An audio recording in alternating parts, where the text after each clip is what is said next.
All right, hello. What's up, YouTube? Welcome into another YouTube live show. I know we have some good Big 12 hoops going on right now, Texas Tech and Kansas.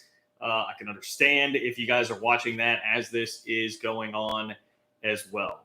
I promise you, I'm not watching it. I'm not going to be too distracted. Look, it's hard for me to focus on basketball right now when the Kansas City Chiefs just won the greatest NFL game ever played last night, and they did it with a quarterback by the name of Patrick Mahomes, who comes from Texas Tech. So we are going to talk some Red Raiders here because everything is coming up Red Raiders right now.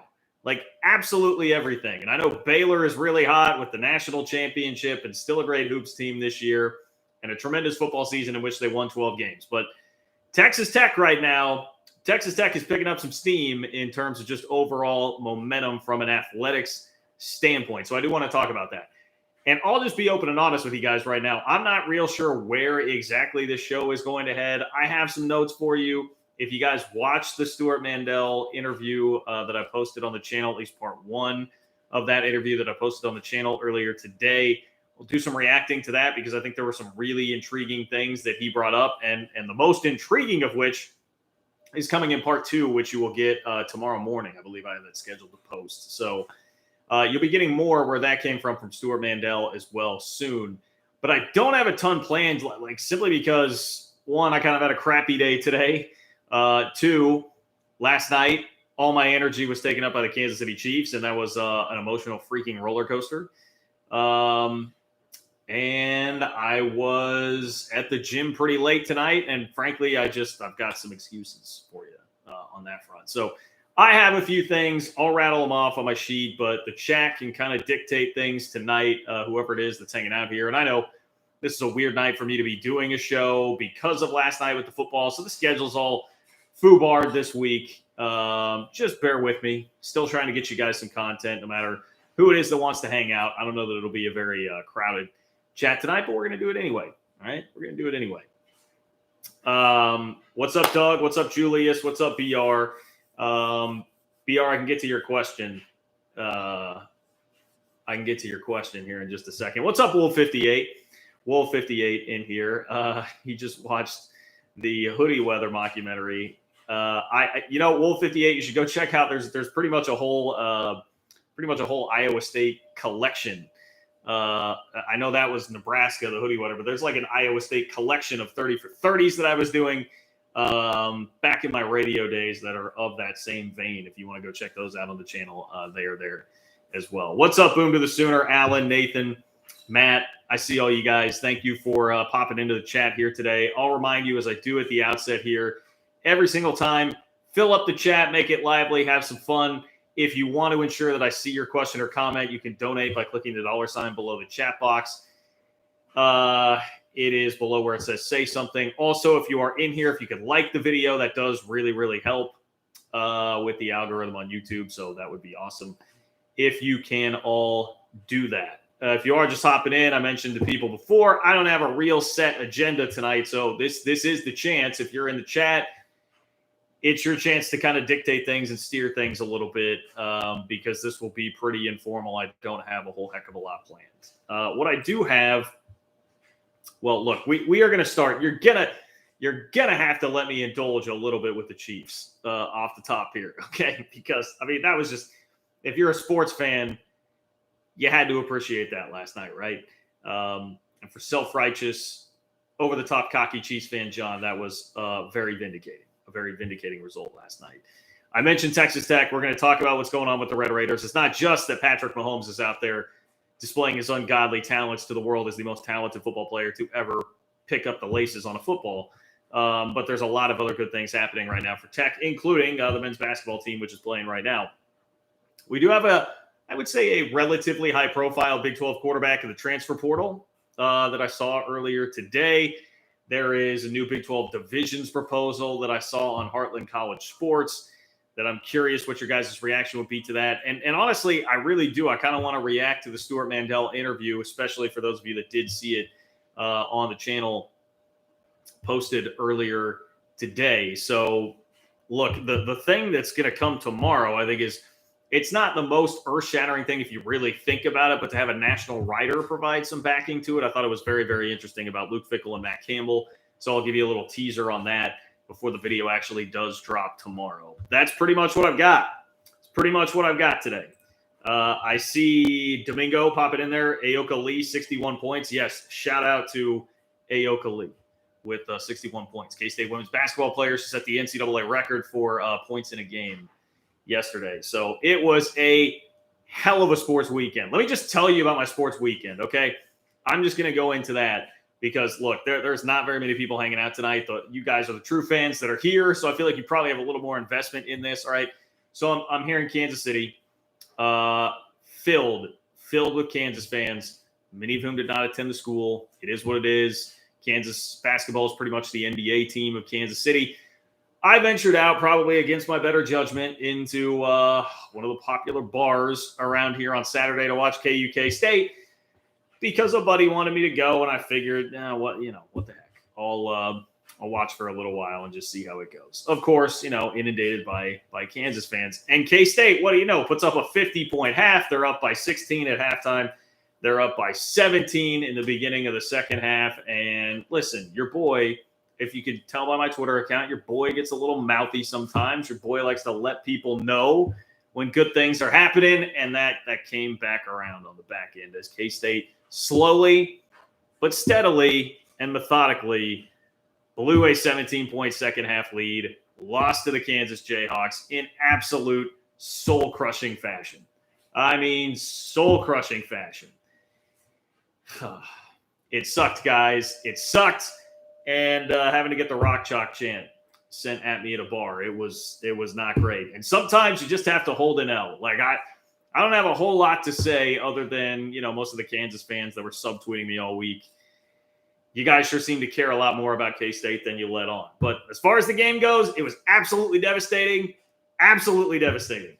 If you guys can imagine, if you are somebody that likes to, I always mess up the term, short and fraud, take pleasure in other people's pain, and you've disagreed with me in the past, take all the pleasure you want because I was in pain. I was hurting on Saturday, man. That was brutal. It was absolutely brutal. Wolf 58, you're not going to get a John Kurtz bar brawl story because I'm a lover, not a fighter. Never fought a single soul in my life. I'm soft, man. I'm from the suburbs. Okay, so I'm not really out here swinging. But my mouth could get me there at some point. It possibly could, but it would only be over sports. I can tell you, it would only be over sports. Anyway, so that was my Saturday. Then we're going into Sunday, and I'm thinking, all right, Chiefs Bills here. This has the potential to just be like the absolute worst sports weekend of my life. If the Chiefs wind up losing and the season ends the day after K-State blows a 17-point lead to Kansas, it legitimately would be in contention for worst sports weekend of my life. And with 13 seconds to go last night, I was sitting there thinking, how is this happening to me? How are the sports gods allowing one human being to be this sad over sports in one weekend? But what happened, ladies and gentlemen? Patrick Mahomes happened, and he came out with the cape and showed everybody that he is still the greatest quarterback on planet Earth. There is no discussion. Josh Allen was wonderful. Patrick Mahomes was better. He is the best quarterback in the NFL. And if you guys, again, follow me on Twitter, you know the shtick. It's the best quarterback on earth, and it's not particularly close. And he went to Texas Tech. So sincerely from the bottom of my heart, once again, I know I've said this before, but Texas Tech fans, the university, athletic director, whoever it is, thank you for bestowing the gift of Patrick Mahomes to this earth and to me as a Chiefs fan, because it is wonderful. That was the greatest football game I think I have ever seen. There were 5 lead changes after the 2-minute warning. That was absolutely bonkers. It was nuts, man. And I'm not here to give you all my Chiefs takes forever, which, I mean, I guess the only thing I really worry about, if you want like a quick little Chiefs take here, the only thing I really worry about is that was like oh man, we got over that hump. Everyone thought that was the Super Bowl and the 2 best teams. That was so exhilarating. So much went into that. Now we just exhale and think it's all good. But like, this is a team that's played a bazillion playoff games. They're pretty businesslike. I think they're frankly just better and in a better position right now to win a game like this against Burrow and the Bengals. I'm not really all that worried, frankly, heading into this weekend. So I do want to branch off that, though, into the Texas Tech point and say that it's not the worst publicity in the world for Texas Tech to have Patrick Mahomes, reminding everybody once again exactly who the hell he is. Because for a lot of this season, like, Mahomes had kind of faded into the background. And yeah, it's still good. People know him. He's out there. It's always going to be great publicity for Texas Tech. That is like a walking billboard for Texas Tech for the next 15 to 20 years. I mean, if he's going to pull off the Tom Brady plan, maybe 25 years, right, of playing NFL football. It's just wonderful for Tech all the time. But especially when he does stuff like that, man, when he is right at the forefront, it's going to generate some conversation. And it even did to the point where, like, I did, speaking of me getting in fights, got in a little spat again with my boy Jeff Ketchum from the Texas rival site, because look, I saw Texas fans out on the timeline trying to take some low blows, some shots at Texas Tech for the lack of winning that they did with Mahomes when he was actually there in school. And it triggered this memory in my brain. I'm like, well, so first of all, first things first, if there is ever a school that has zero right or zero place to complain or make fun of anybody not getting enough out of the talent that they had, it is Texas. I mean, that glass house that stone was thrown out of by the Texas fans that were doing that is thick with 3 C's, not two C's, rather 3 C's thick. So anyway, I felt compelled to jump in there, and I remembered seeing a Don Williams tweet from a long time ago that Patrick Mahomes was actually recruited to Texas as a safety. And there were quotes from Pat Mahomes, Patrick's father, obviously the former Major League Baseball player, who said, yeah, I don't want to pile on Mac Brown, but he did try to recruit Patrick as a safety. And the Pat quote was, I knew that meant they weren't looking at film because that boy hadn't hit anybody in 2 years or something like that. So anyway, it was, and look, Jeff's whole thing was, no, that didn't happen. Texas didn't recruit him. Who knows how serious it actually was, right?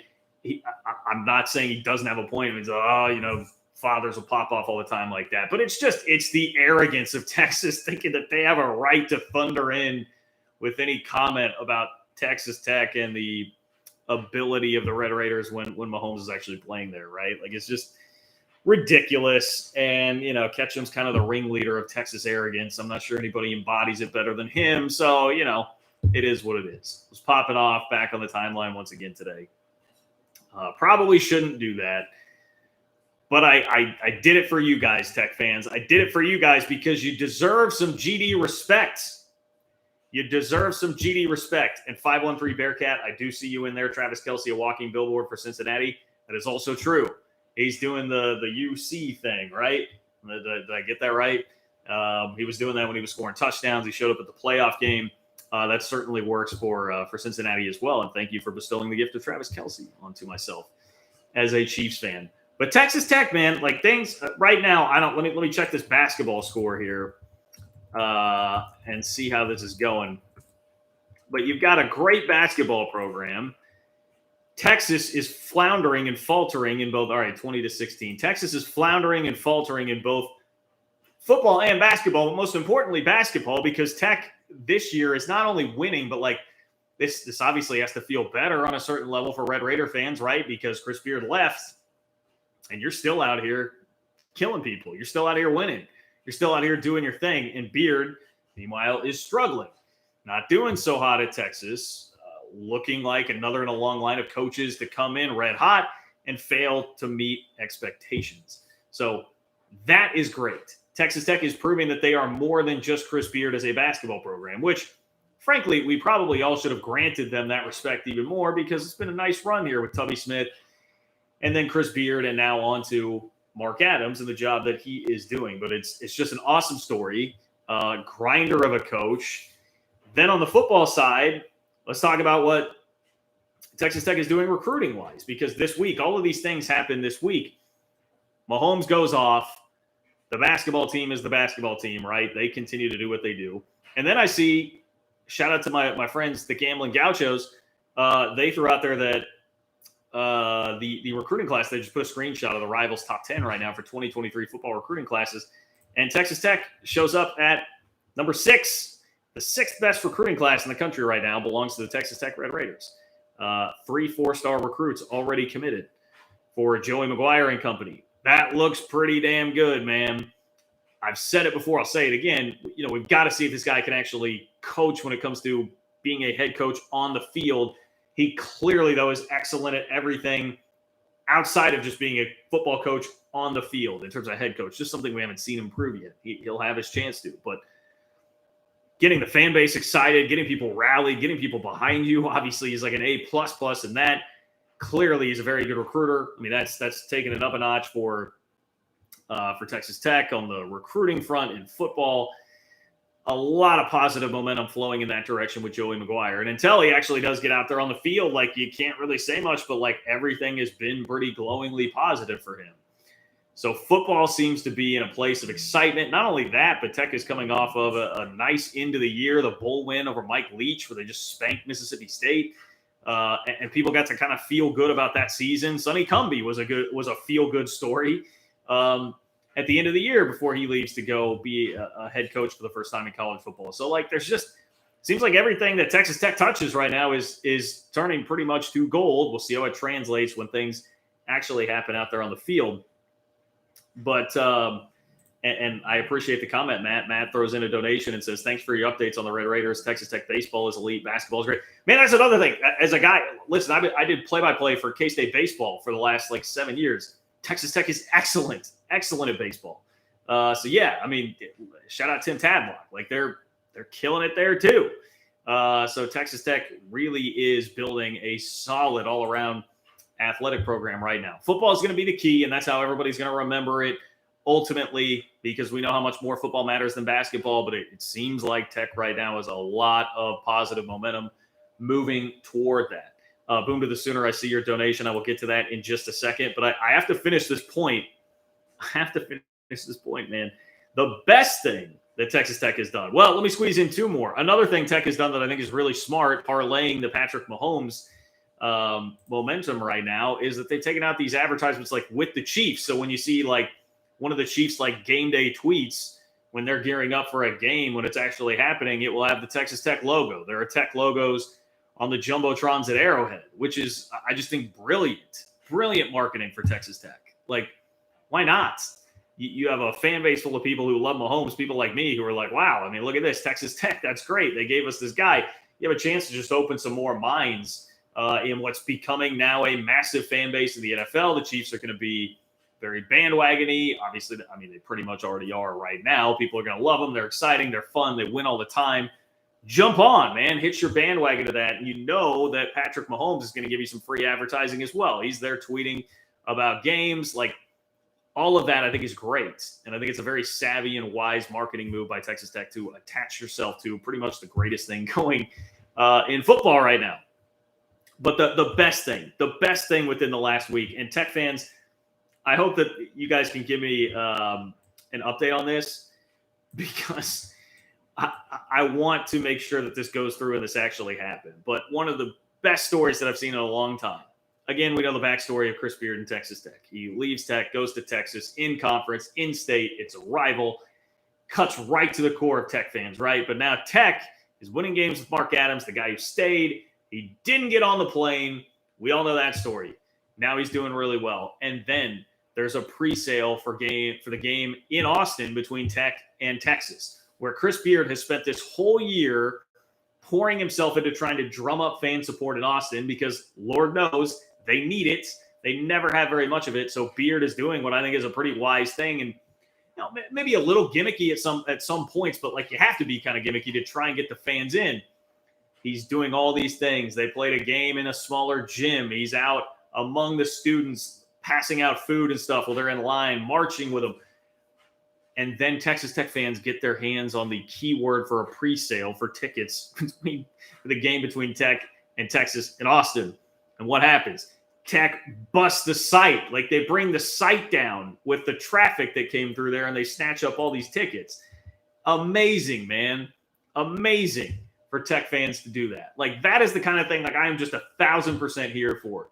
If it's going to be some, like, vulgar chant, vulgar sign, like, not creative, I always say, I like creative trolling, taunting, etc. in my sports. And that is extremely creative and very effective trolling. If you can snatch up all the tickets, to actually get in there and make it more like a road game for Texas at home. Not only are you helping out your team, Tech, in going against the Darth Vader guy and Chris Beard, but you're also just making it tougher. It's like making the job tougher and harder for Chris Beard to get fans back into the drum. You know, I mean, I saw the K-State game the other day. The K-State won in Austin. Like, Beard spent half his time on the sideline, like going over to the crowd, trying to get them pumped up and stuff and all that. And now all of a sudden he's going to have a building full of Texas Tech fans because they got the pre-sale to the tickets for that game. That is awesome. That is awesome. I love it. Thank you for doing that, Texas Tech fans. So the combination of all of that, it just felt like my periphery the entire week, this last week, was just Texas Tech one way or another. And I can just imagine that it's a very, very exciting time to be a Red Raider fan. So shout out to you guys. Look, Baylor, I mean, there's not much of an argument for Baylor being the hottest school in the Big 12 overall, the reigning national champions, a reigning 12-win team in football, the Sugar Bowl champs, a sterling women's basketball program. But Texas Tech making a nice run. Tech is making a very, very nice run right now. Boom to the Sooner. What are they feeding Ayoka Lee? Thank you for the donation, Boom to the Sooner, and thank you for being here as always. Boom to the Sooner. What are they feeding Ayoka Lee, and where do I find some to feed the Oklahoma women's basketball team? Yeah, K-State did deliver quite the blow to the 14th-ranked Oklahoma women. They did so behind an NCAA record 61 points from Ayoka Lee. She's awesome, and I'm sure a lot of people just found out who she was for the first time. K-State fans certainly have been aware. I mean, she is certainly in contention for best player in college basketball this year. Routinely is scoring 20, 30 points in games, but that was on another level. And it was fun to watch. I got to watch most of the second half when she started to realize that there was some history potentially being made here. Scott Van Pelt actually last night said if not for the Chiefs game, Ayoka Lee would have led the show. So she was getting a lot of pub, rightfully so. Incredible. I think anybody can appreciate that, right? You get a chance to watch history and history happening in the Big 12 with a player like that just going off.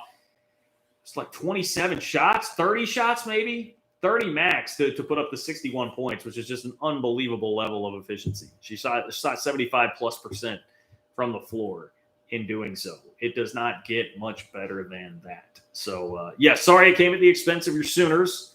Boom to the Sooner, but thank you for drawing some attention to that. Apparently, Bryson says it's replaying on ESPNU right now, so you could check it out there if you want to.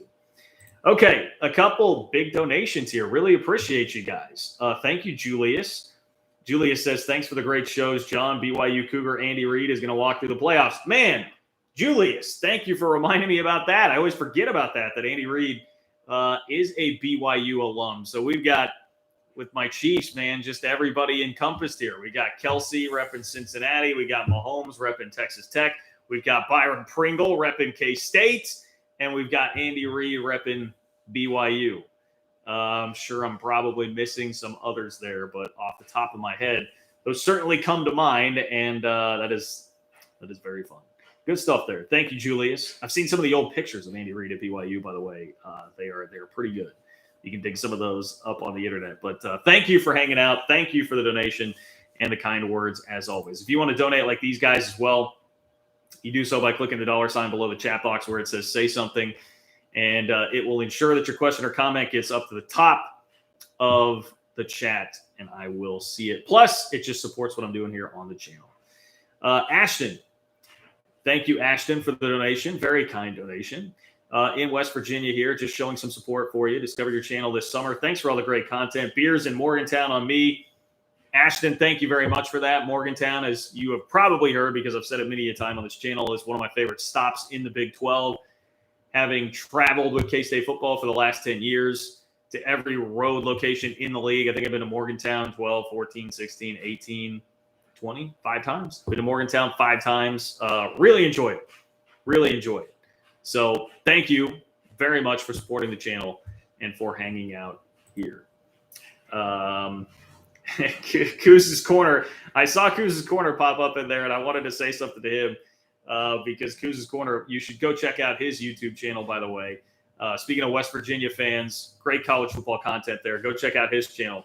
But I did see him tell me yesterday that he was a Bills fan, which I did not know. So he said, if you're talking about the Chiefs-Bills game, I may not be able to stick around.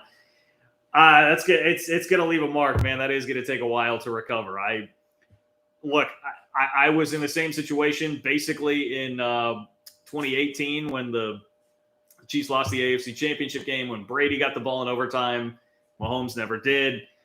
It sucks, man. It sucks, but take solace in the fact that you have absolutely, unequivocally the second best quarterback in the NFL in Josh Allen, that's what you need. That's what you need in the league today. There's going to be a lot of great battles between those two. But thanks for hanging out in the chat. I promise you missed most of it, Coos. You missed most of it. We started off the top of the show with some of that, but not a ton since then. All right. Get back on track here a little bit. Stuart Mandel. Let's get into the Stuart Mandel interview. I don't know how many of you guys watched that. It was part one yesterday. You're going to get part two tomorrow that I think has really one main intriguing tidbit. Probably two. I asked him, if you want a little teaser here, we talked about the coaches and Matt Campbell and Luke Fickell. More on that in just a moment. And how close they may or may not have been to being scooped up during this last coaching cycle.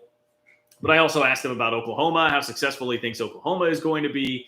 And we squeezed in a little bit of Adrian Martinez talk there as well. But if you watch the first video that's already released out on the channel right now, you can see it right now. Stuart Mandel was very gracious with his time. He was pretty open, didn't really shy away from anything, and I thought was pretty fair to the Big 12 and kind of came back around, right? So Mandel was one of those in the summer that I think a lot of people in Big 12 country got very frustrated with. I certainly got frustrated with some of the narrative and how it was spun and the TD numbers for the irate 8 and how bad that was, all these different things, right? And he now came back and said, a direct quote was that the Big 12, when I pinned him down on the ACC and the Pac-12, said, look, the Big 12 has been it is a better league on the field than the ACC and the Pac-12 right now and has been for a couple of years. That was, I'm paraphrasing, but that is what Stuart Mandel said, which I think a lot of people would probably be happy to know that Stuart Mandel came back around and said that after how things were going this summer with that and trying to control the narrative. So he did give that admission, and I think that was pretty much what everybody came for, right? That's what everybody came to see, was a little bit of just like, hey, okay, we were probably off a little bit. And Wolf 58, I see you saying, thought it would be a little more contentious. I think that's probably where we get too sucked into our own world here, like as Big 12 fans, and even myself, like you have to be fairly combative because you're kind of the little squirt that's getting picked on, right? And if you don't come at it with a real like, hey, I'm going to be scrappy and stick up for myself sort of attitude, you'll just get rolled all over. So much of the summer was spent with all of us just throwing out an onslaught there, whether it's on Twitter, whether for me it was here on this channel, like whatever you can do to try and control the narrative, get out in front of it, change the narrative on the league, we're all trying to do. And that leads to you having to really have the gloves on and the dukes up at all times. But then when it comes down to it, a guy like Stuart Mandel, he's not just thinking about the Big 12 every single day. So he's not really, when we're getting all frustrated with him, he's not really thinking about it on that deep of a level most of the time. Somebody that's covering college football at large. So, I don't think, I guess the point of that would be, it was not something personal to him ever with the Big 12. It felt much more personal to us. It was never something really personal to him. And so I was like, let me just see where the conversation goes. Let me see the direction that all of this takes, and we'll see how hard I really need to push there. And it was just very clear early on, like it was not an interview that needed to be contentious. He was certainly very complimentary to the Big 12 and very open to the fact that the narrative definitely has shifted some on the league from where it was at back in July. And I think, in the interest of fairness, if we're going to talk about Mandel, like we have to kind of grant him that, right? That yes, some of those things were just pounded into the ground too much. Dead horses were beaten. And narratives were crafted and created that took off around the league. But I don't even think us in the Big 12 could have imagined the season playing out as well as it did for the league, where Cincinnati comes through, fulfills the promise, and makes the playoff. Also, enough teams in front of them lost because we know the playoff committee was going to do their damnedest to keep Cincy out of the thing. So you got enough good fortune to get them actually in. You had two Big 12 teams playing in front of 8 million people in the Big 12 championship game that were not Oklahoma or Texas. Still rated very well, killed the ACC, killed the Pac-12 in terms of TV ratings there, which was another big factor. You had 5 total teams from the new look Big 12 in the top 20, the AP top 20 by the end of the season. Houston winning 12 games. Like, it just, so many things fell into place. And so it probably should have shifted things a little bit with the way it all played out. To us, it was deeply personal the whole time. To Stuart Mandel and some of these national writers, it's not as personal to them. So I think that just, in the interest of fairness and in the interest of understanding of how it was that the interview went the way it did, I think all of that deserves recognition. And the fact that he did come around and say and admit, like, hey, this league has been better than the Pac-12 and the ACC, to me, carried a lot of weight. And I didn't think that needed to be really like hammered down and drilled down upon. And that especially is meaningful considering, like, one of the things that really set a lot of people off about Mandel, and I think probably like the most frustrating individual thing that happened throughout everything back in July and August, was when Mandel did say, like, somebody came at him with, look, the Big 12 is going to be better on the field here. These computer rankings is, yeah, but there's not as much talent. Here's the NFL numbers. Or recruiting rankings matter. And then somebody came back with, well, yeah, look at the NFL players. The new Big 12 has actually put more in there than the Pac-12 lately. And there was just never really like a great response from there. It felt like he had been checkmated somewhat on that. But the way he reacted in this interview seemed much more along the lines of realizing, like, yes, and having no problem admitting, yes, the Big 12 is in a much healthier spot than it appeared going into the year. They're definitely in a healthier spot on the field right now than both the Pac-12 and the ACC. So I like the fact that he did do that. And I told you guys the whole time too. I've talked to him multiple times. He's a very fair, even-keeled, very nice guy. So I never wanted to make it personal. I never wanted to make it anything crazy and personal with him. Not everything has to be. Now, another thing that was very interesting was him saying that timing would be the biggest factor in what happens with the Big 12's next TV contract. And by that, it's like, okay, are you going to be striking while the iron's hot? Like, for instance, I would think right now would actually be a pretty damn good time to be coming to the table for TV negotiations if that were the case. Unfortunately, the Big 12 is too far out to really do that. But if you had a year like this, heading right into your negotiation window for a TV contract, like, okay, now we're talking. Now you have more things to sell. Now you've got 8 million people that watched Oklahoma State and Baylor. You've got Cincinnati coming off of a playoff appearance, and you've got Dave Aranda, Luke Fickell, and Matt Campbell all sticking around in the conference. Like, there is a lot to sell there in this package right now. It may look a little bit different in 3 or 4 years, depending on regressions of certain programs. And that is just one of those things that you can't predict. You can't do a whole heck of a lot about right now, and it leaves you a little bit nervous about where that falls in a couple of years. But the Big 12 at least has proven that it's capable. It's capable of putting itself into that kind of position when you do actually hit the negotiating table and need to make something happen.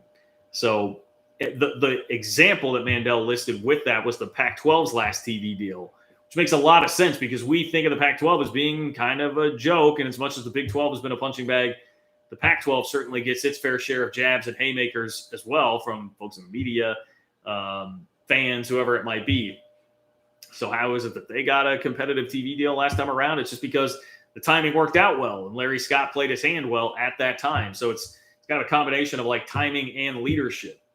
And to be honest, frankly, I think the way that Bob Bowlesby has handled himself and acted here recently speaks to me as a positive thing for his leadership abilities. He's just kind of more in like, hey, we're going to go get bleep done and not care about it. Like kind of scorched earth. Like he's getting up and leaving the room in the college football playoff expansion meetings because he's so frustrated with everybody. I like the direction that is headed where Bowlesby seems to be in just give no bleeps mode. And like, we're going to do this come hell or high water. There is something coming tomorrow that I think will be very of note that you guys will see if you watch part 2 of the interview with Stuart Mandel. And that is just a nugget that he dropped in about the coaching cycle when I asked him about hey, how crazy is it the Big 12 made it through the wildest coaching cycle that I've seen in my lifetime, that we maybe have ever seen in college football. And you did it with 3 red-hot coaching candidates and Dave Aranda, Matt Campbell, and Luke Fickell all staying put in the new-look Big 12. And he said, Luke Fickell, you can listen to it to fact-check me tomorrow. He basically said Luke Fickell would have been the head coach at Notre Dame if not for Cincinnati being in the playoff. And again, back to the timing thing, timing is everything. And that was all about timing. And the timing on that didn't work out for Fickell and Notre Dame. And a couple of things I think are really at play here. One, Notre Dame, it seemed like, was kind of wanting to have a reason to hire Marcus Freeman, like almost wanting to lean into that. When you do have a high-profile job like that, you kind of also feel like you have to leave it open to some folks, see who's interested, see who you can get some nibbles from, because it's such a big job. But they kind of wanted a reason to do that. Fickell seemed to be like the most logical candidate, a guy from around the area. Obviously, who's had a ton of success and is ready for that kind of job if he were to want it. But the timing didn't work out. You can't. Fickell also is a guy who's not, works his butt off to get Cincinnati in position to go to the playoff. They get there despite the committee really trying to keep him out as much as possible. You can't blow up that opportunity while trying to interview for the Notre Dame job as it happens, right? So the timing just doesn't work out. And if you're a Cincinnati fan, like, I would just be freaking dancing in the streets about that. And I would actually enjoy hearing that. Like, if Fickell would have been the coach at Notre Dame if not for the playoff run, because what that means is you went from, say you just slip up like that Tulsa game that got really hairy on the goal line. The Tulsa game goes the other way, and now you've lost to Tulsa. You're not going to the playoff, and you may well have lost your head coach to Notre Dame. Instead, you found a way to win. Everybody complained about it, but you still got into the playoff. You showed well enough, right, against Alabama, and then you kept your head coach because of it. Like, all the dominoes that fell in place for Cincinnati there, I would just take that and be like, hey, man, sucks for you, Notre Dame. I mean, it's great that worked out the way that it did for us.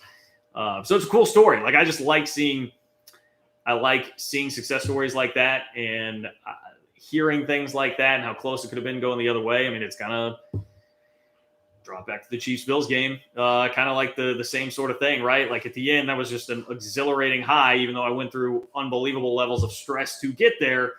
Worth it in the end with something almost even cooler than you would have had in just a traditional, hey, we kept our coach, or hey, we won the game. Maybe not my best analogy, but I hope you can kind of follow me right there. Will says I would run through a brick wall for Marcus Freeman. I mean, I probably would too. And that may well work out for both parties really, really well. I don't like Notre Dame at all, but Marcus Freeman is a tough guy to dislike. I really, really do like him. The other thing, and this is another one that's not, it's fairly obvious. It's not the most shocking thing in the world, because some of the reporting, like Pete Thamel, some of these guys that are really connected had started to move this route before we got the bombshell that Lincoln Riley was leaving to go to USC. But Mandel was another one to back up and say that, like, Matt Campbell was going to be in line for the USC job if he wanted it. That one was like less certain. And again, you'll have to listen to the actual interview to hear it with some more detail tomorrow. That was like less definitive that would have happened, but more like he would have been number 2 on USC's list behind Lincoln Riley if Lincoln had not gone down that road. So whether or not Campbell would have taken it, I mean, that's still very, very much up for debate. But that, USC was probably headed down that path. And it just, again, is a real, like, take a step back moment and look how close things were to go in a different direction. If the dominoes fall a different way, like, Oklahoma fans were freaking shocked that Lincoln Riley left, because nobody really leaves that job. Nobody does that typically. And he did. And, if you just have a normal scenario where the guy that's at Oklahoma, the head coach at Oklahoma, mighty Oklahoma, doesn't want to leave to go to USC, kind of a lateral move, then that may well be the case. And if Cincinnati did blow that game to Tulsa, which they were very, very close to doing, you might have Fickell and Campbell both gone out of the conference. Instead, you had better years for the schools, and they keep their coaches. So sometimes sometimes you do get good fortune. It's time, I think, to appreciate that a little bit as Big 12 fans of this new league. Probably going to stick around for just like 5 more minutes or so. I'm a little tired tonight. We're getting pretty late here. So get your questions in. If you've got them right now, if you want to donate, you can click the $ below the chat box where it says say something to not only get your question or comment up to the top of the chat, but also support what I'm doing here on this channel. Boom to the Sooner says, saw Derek Mason from Auburn looking good to be the DC at Oklahoma State. Would it be a good hire? I think it would be a good hire, and that has not become official yet, right? I think the last show I did, we were talking about that. So we're going on like 5-6 days. I did see that it sounds like Harsin and Derek Mason were not really seeing eye to eye at Auburn, that maybe Harsin felt kind of pressured to go get a former sitting SEC head coach to come in and be the defensive coordinator. So maybe a slightly, if you take it from that angle, slightly less of a coup for Oklahoma State to go pull him from Auburn, but still great. I mean, you don't apologize for it. That's a big name. That's a guy who clearly knows how to coach defense. And I stand by everything else that I said about that for Oklahoma State. I think that's great. I think it's the kind of hire that you would really want to see when you lose a high-profile defensive coordinator. Go bring in another one. Oklahoma State kind of throwing some weight around, honestly, I would say, in being able to get that guy. So, yeah, I think it would be a good hire. I do. I'm not familiar enough with, like, Gundy's history, what the past has been on, like, has he gone internal for these things very often? Would that have been a better road? Would it have been a better road to go somewhere more low-key? I don't know. I'm totally fine with Derek Mason. Auburn, there's way more going on at Auburn than I think to fairly judge Derek Mason on 1 year and what he did there, because, I mean, Harsin leaves something to be desired. There's so much pressure there, not just that you're an SEC job, but you're in the SEC West, but your arch rival is Alabama, right? So Auburn is just a pressure. That is not a job that I would really want. Not a job I would really want based on all the external factors that are there. So, yeah. Good question, though. Appreciate it, Boom to the Sooner. Thank you for that. Read the chat here. John is a closet women's basketball fan. He is dying inside to talk about. Yes, Ben, we've talked about it. We've already talked about it. Ayoka Lee. Shout out to Ayoka Lee. I hope I'm not picking up on any kind of like sarcasm there in the way that you talk about women's basketball, man. Respect to the Cats, respect to the Big 12 and women's hoops, and respect to Ayoka Lee for putting up an NCAA record 61 points. 61 points over the weekend. Speaking of Oklahoma State, Shane Illingworth is transferring. I did make note of that and seeing it today. Look, he's been behind Spencer Sanders. He's had a chance to play some, and for a time there, I honestly thought, like, man, Sanders has been so inconsistent.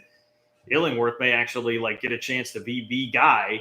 And Mike Gundy, to his credit, at the beginning of this year, like, remember Oklahoma State at the beginning of this year, they played that game at Boise that they really should have lost because Boise had a fumble return touchdown that would have been the difference in the game that got whistled dead too soon, and they didn't actually get the TD, and that wound up costing them the game. But there was that. They had the Tulsa game where they just looked ugly. They looked illingworth Sanders was banged up at the beginning of the year, right, and trying to work his way back in, and it did not look good. And I thought, like, Illingworth's going to get a shot. Illingworth definitely had some moments when we got to see him play in limited action over the last couple of years, and I thought, like, this is going to be it. Well, Gundy obviously stuck with Spencer Sanders, and that paid off with a Fiesta Bowl champion season and a season in which they were about 6 inches away from making the college football playoff potentially. But the point in saying that is that, like, Illingworth is a pretty good quarterback, and he was a 4-star kid coming out of high school. That's a fairly high-profile QB, and I would think, like, long-term that does have to sting for Oklahoma State, being like, man, we lost that kid. Definitely a talent, but it's also just the reality of the situation right now. Like, my good friend Derek Young, who runs the K-State rival site, just says, like, any backup in the country right now is a transfer candidate. No matter what, you don't have to ask any questions. You don't have to know anything about their personal situation. Any backup in the country right now is a transfer candidate, the way that the portal is going off. And so it's like 0% surprising from that standpoint, but also that's tough. That's tough for Oklahoma State. You had two pretty good quarterbacks, and you're just never going to have an opportunity to keep multiple pretty good quarterbacks on your roster, seemingly. Not just with the portal, but especially for QBs, man. It just is wild. So something to keep in mind, and I'll be interested to see where Shane Illingworth winds up, particularly just the caliber of school that he winds up at, because I really kind of liked him. I kind of liked what I saw. So I'll be interested to see, like, is he going to have to take a step below, or will he land kind of at that Power 5 level where obviously he was at Oklahoma State? All right, I'm running out of steam here a little bit, guys. Tired. It's been fun hanging out with you. Thank you for you guys who did. I know it was a little bit lighter tonight with everything going on. I can certainly understand that, but good stuff coming up on the channel this week. Thank you for those of you who donated. Thank you for those of you that were in the chat. Coming up tomorrow, you're going to get part 2 of the Stuart Mandel interview. Again, he'll go more in depth with the coaching side of things. Matt Campbell, Luke Fickell, how close they were, according to what he has heard, to actually leaving those schools during this past coaching cycle. A little bit on the future of Oklahoma and what the Big 12 is going to look like next year and how it shapes up. So be looking for that. Hit me up on Twitter if you have anything, @JLKurtz. It's a way to not only hear my thoughts way too often because I'm addicted to Twitter, as we all are, basically, to social media and our phones, and also a way just to get in touch with me. The DMs are open. So hope you guys enjoy the rest of the night. Go Red Raiders. Guns up tonight against the Kansas Jayhawks. I'll talk to you guys soon.